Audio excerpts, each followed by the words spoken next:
What's up everyone, Lion Roar here, and Empires & Puzzles has dropped a bunch of brand new legendary ninjas with different and pretty balanced abilities, so of course today I'm going to cover them and give them some grades.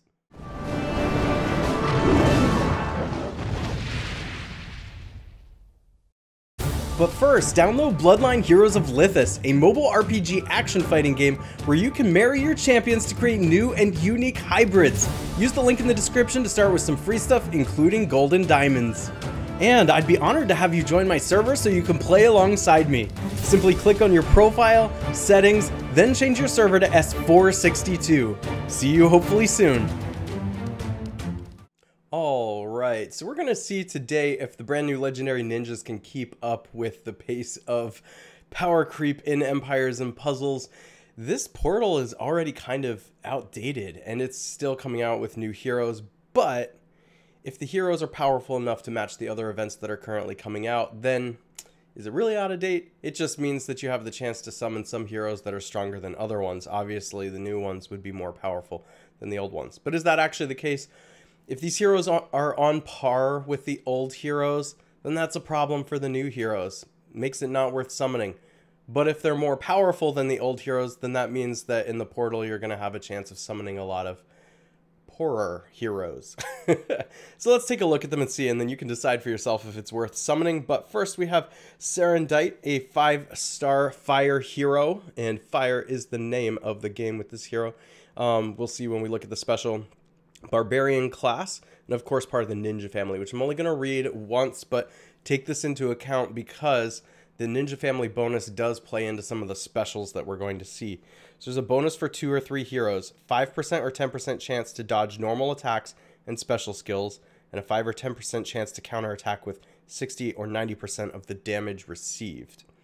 Alright, so I'm going to turn the max power preview on and off so you can see the base stats, but 891 attack without max power preview, that's a lot. That's a whole lot. With 764 defense and 1371 HP. So there's a whole lot of attack with a kind of lower defense and HP compared to most heroes coming out these days. Of course, if we turn max power preview on, we've got 1036 attack, 859 defense, and 1681 HP. And the special skill has a different effect when charged with 100, 200, or 300% mana. Of course, it's going to work the same way with all the ninjas. So on the first mana charge, we get deals 160% damage to all enemies. That's okay. It is at like very fast speed, basically. All enemies receive 290 burn damage over 2 turns. That's a good amount of burn damage. And all enemies get negative 64% decrease for any healing received for 2 turns. And then, of course, the effect is going to be the same as you keep going. It's just going to increase the numbers to 275% immediate damage, 636 damage over 3 turns for the burn, and then a negative 74% decrease for any healing received. And if that third mana charge goes off, that's 340% immediate damage, 952 burn over 4 turns, and all enemies get negative 84% decrease for any healing received for 4 turns. So, where do I see Serandite being used? I could potentially see Serandite being used on defense, perhaps in a flank position, maybe like left flank or right flank, depending on what other heroes you have to like increase attack or decrease defense. Because remember, there's a good amount of immediate damage happening here. It's not like an overwhelming amount of immediate damage. In fact, I don't think the immediate damage is the main thing going on here. I actually think this is pretty balanced as far as the types of damage being dealt between immediate and status effect with the burn damage. So this is a hero that's just kind of doling out damage all through the match, slowly wearing down opponents. And I think you're going to use Serandite almost as like a primer for dealing damage. And then you're probably going to have to let some other heroes finish the other team off. So this is going to wear them down, get them underneath that like prime threshold of like where big damage dealers can come in and, you know, hit with the final blow. I think it's actually, you know, I do think that for defense, it's a pretty good hero, and for offense, also a pretty good hero using it in the same kind of way. I can see, you know, using this mainly in raids and wars and tournaments, but maybe like, well, definitely not against the Titan, but maybe not in events. It's just the effect is too slow if you're trying to do like a speed run. If you're trying to do completion, it might be okay to slowly wear down your opponents. But notice I keep saying slowly, even though the actual special can go off quicker. It's that burn damage over time, and then the repeated amount of like damage you have to do to actually wear the opponent down that's going to make this one a little slower. If you're going to speed up the destruction of your opponent, you're going to have to pair Serandite with some other heroes. So I don't think Serandite's like super versatile. This is mainly like a raid hero.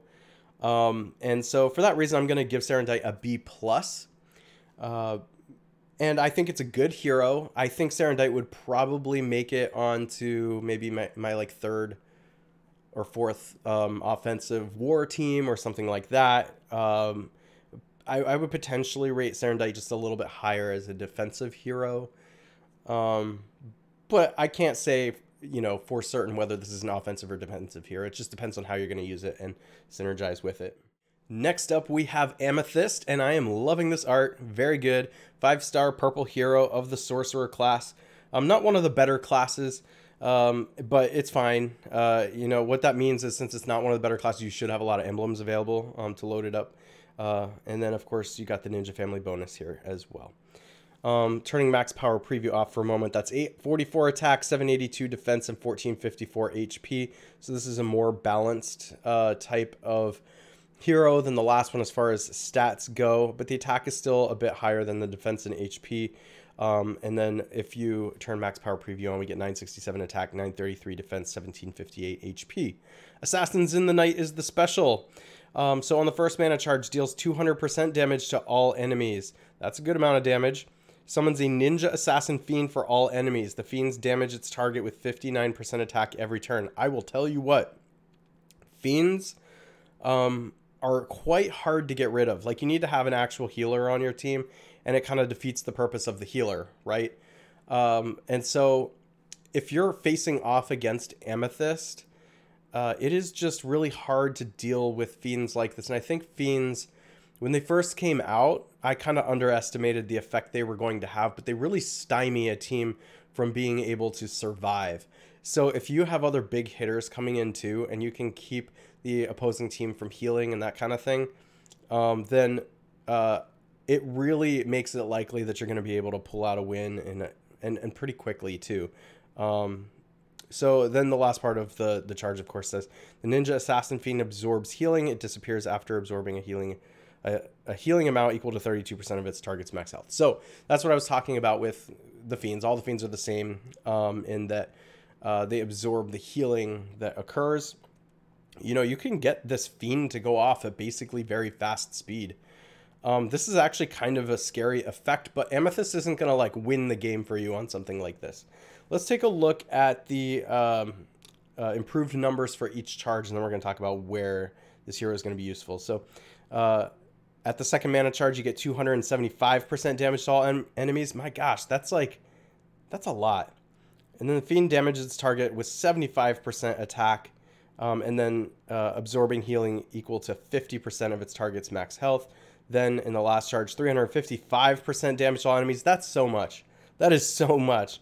Then the Fiend's damage target for 84% attack, and then it absorbs 54% of healing. Okay, I'll tell you what.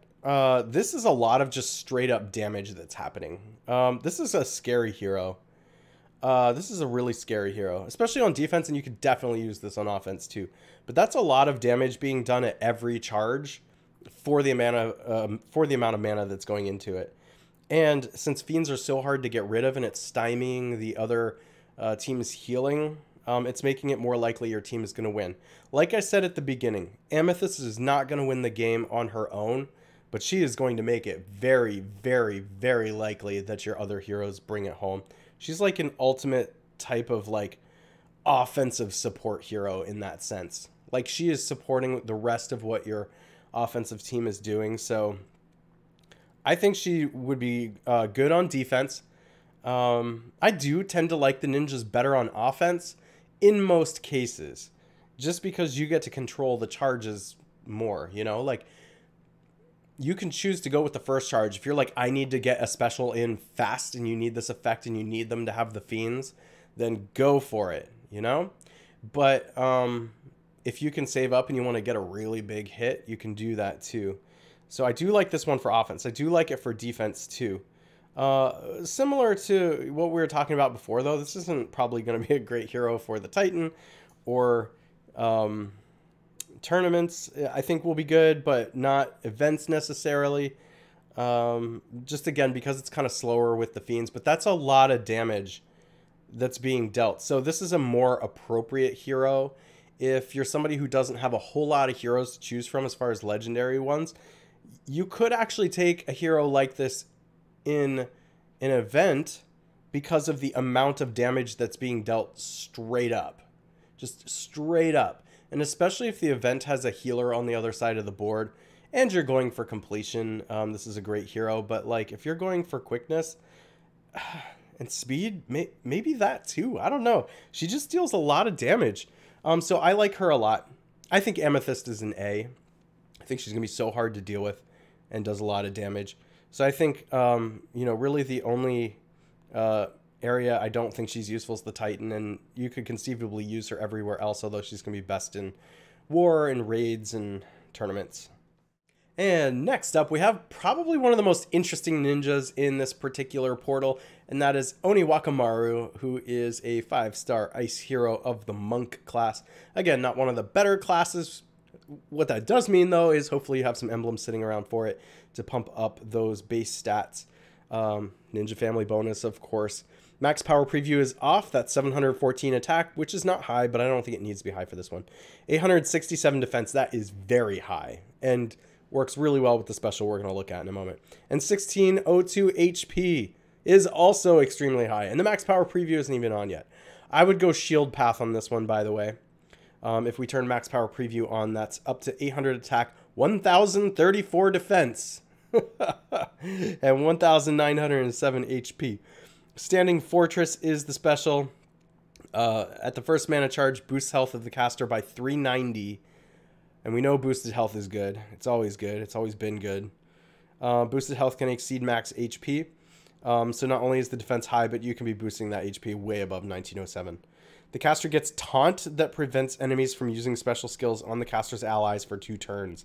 This effect can't be dispelled. Remember that. The caster counterattacks with 50% of the damage received for 2 turns. I'll tell you what, at like a very fast speed, that's pretty good. That's pretty good, but it is only 2 turns. It's not, you know, oh, gosh, but the speed these days with the heroes that are out there, sometimes like matches last 5 turns. So like, you know, I don't know, maybe 2 turns is enough. That's not to mention the second mana charge, which boosts the health by 490. And then the taunt goes up to 3 turns, and the caster counterattacks with 105% of the damage received for 3 turns. And then on the third mana charge, it's up to 540 boosted health. And then the taunt goes up to 4 turns and counterattacks with 133% of the damage received for 4 turns. So note that not everybody's getting the counterattack. It's just him. But the point of it is that he has taunt too, so you have to hit him. And that makes it really hard on the area of affected damage dealers to punch through. And they're often, more often than not, just kind of dealing damage to themselves and doing nothing to the taunter. So this is going to be a tough guy to deal with. This could be a real annoying guy to deal with, especially, you know, if he's on defense and that first mana charge keeps going off, like, he's almost always going to have the taunt up and the counter attacking. And, you know, if it happens to take a while to get that second or third charge to go off, which if he's at tank, it shouldn't. He's a really tanky hero. He should probably be at tank. But if it happens to take a lot for that to happen, the special just scales so well. I mean, a taunt for 4 turns with 133% counterattack where all you can do is hit him, you know? And this effect can't be dispelled. Yeah, get ready, folks. If anyone's using blue tanks out there, he's going to be real tough to deal with. Now, I know that's not really the meta right now, but I'd be really curious to see if at some point we get a blue tank meta with him. He might be one of the better ones. Now, there are a couple of downsides. Is he better than some of the other taunters? I don't know. There's some really good taunters out there. Boosting mana and stuff like that, you know, giving the other teammates some kind of bonus. So I'm getting real hyped about this guy, but at the same time, this guy falls into a mold of other taunt heroes that are all very good. And I don't know if he's necessarily better than some of those other ones. In fact, some of those are probably better than him in certain circumstances.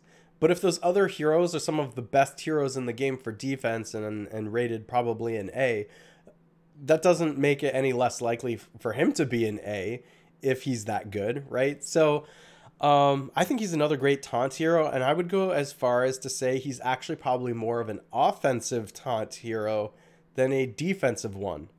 So you're definitely going to want him at tank on your defenses, maybe at a flank, but that really depends who you're setting at tank. So maybe in wars and things like that where you have a different colored tank, you could potentially put this guy at the flank.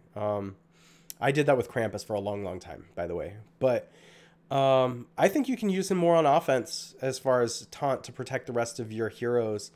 And it would make it really hard for the opposing team to defeat this guy if that were the case. So do remember that. Plus, again, he's going to be dodging sometimes. If you pair him with other ninjas, he's going to be dodging. It's going to make it really hard to deal with.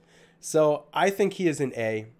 I think he's really strong, useful in offense, defense, useful in events and tournaments. Probably not against the Titan again. A lot of these ninjas aren't great against the Titan just because of the way their specials shake out. But, you know, very, very useful, very strong hero. Ekanite is a 5-star nature fighter, also of the ninja class. With the max power preview on, he gets 987 attack, 956 defense, and 1727 HP. That's all okay. You can see the base stats before max power preview: 828, 780, and 1491. Order of Ambush is the special. With 1 mana charge, deals 200% damage to all enemies. Again, another good amount. Summons a shinobi minion for each ally with 8% HP and 10% attack inherited from the caster. That's not a huge minion, but this is also very fast speed, basically. Shinobi minion gives its owner the ability to counterattack with 60% of the damage received for as long as the owner has a shinobi minion. This effect can't be dispelled. And so that's interesting because you can basically get the counterattack at very fast speed with minions, making the hero kind of bigger and harder to defeat and that kind of thing. It's not overwhelming me with the first charge at the same time. Oh my gosh. Getting minions for each ally at the speed though means that they could build up pretty quickly. And if they've all got counterattack, that's really interesting. Let's see what the numbers are on the further mana charges. 280% damage to all enemies with 16% HP minion and 16% attack. And then also the number with the counterattack is still 60%, so that hasn't changed. And then the third mana charge goes up to 360% damage to all enemies. That's a good amount. With 22% HP, 26% attack inherited from the caster, and then still a 60% counterattack. The counterattack's not that impressive. I mean, it's fine. Like, getting minions at very fast speed that counterattack, 60% damage, that does make the first mana charge more desirable. But you know what I think's really going on here? I think just the straight up damage to all enemies is like the best thing going on here. The minions are good. The minions are fine. They make the hero better. But I think this is a relatively simple hero. I think you just come in and you deal damage. And then the counterattack is like a bonus with it. I don't think this hero is overpowered.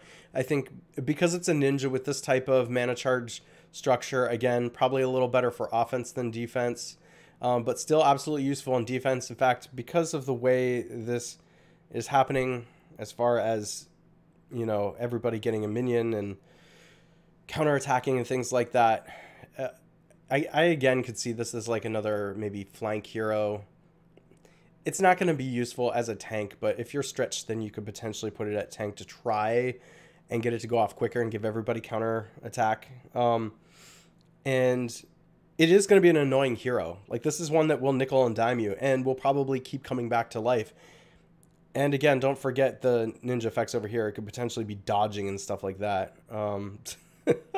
So if you're not careful with a hero like this, it could be a hard one to beat. I don't think it's overpowered, but I do think it's a very, very strong hero. I also think it's relatively versatile for the same reason we were just talking about with the other ninja, in that you could use it on defense. You could definitely use this on offense. You could use it in tournaments. It's not quite as good as some heroes in the events, but because of, again, the straight up damage that's being dealt, sure, you know, sure, it's helping to keep your team alive. I'd think, again, for more of a completionist type of event, maybe not necessarily a speed run, but any hero that's dealing damage to all your opponents is great for a speed run. I mean, if you can build up that attack really high, that's fine. You know, when you have, like, sometimes on the opposing side you get 5 or 6 potential, like, monsters as you're trying to go through the first few levels, and he can potentially just blow them up. So for that reason, I'm going to give Ekanite an A-. The only reason I'm taking a little bit off the top there is because minions are not, like, terrible to deal with in this day and age. The counterattack is not super high, but it's fine, and he's going to be annoying, and he's going to keep reviving, and he can potentially dodge if you pair him with other ninjas and things like that. So very good, not overpowered. All right, so that's what I think about these brand new legendary ninjas. It is, of course, just speculation. Please let me know in the comments what you think, especially because the ninja charges create a sort of interesting and unique style of play that's a little harder to speculate on. So if you've been able to summon any of the heroes, congratulations. Please let me know in the comments how they play. If you haven't already, make sure to like, subscribe, and hit that bell notification, and I will catch you in the next one.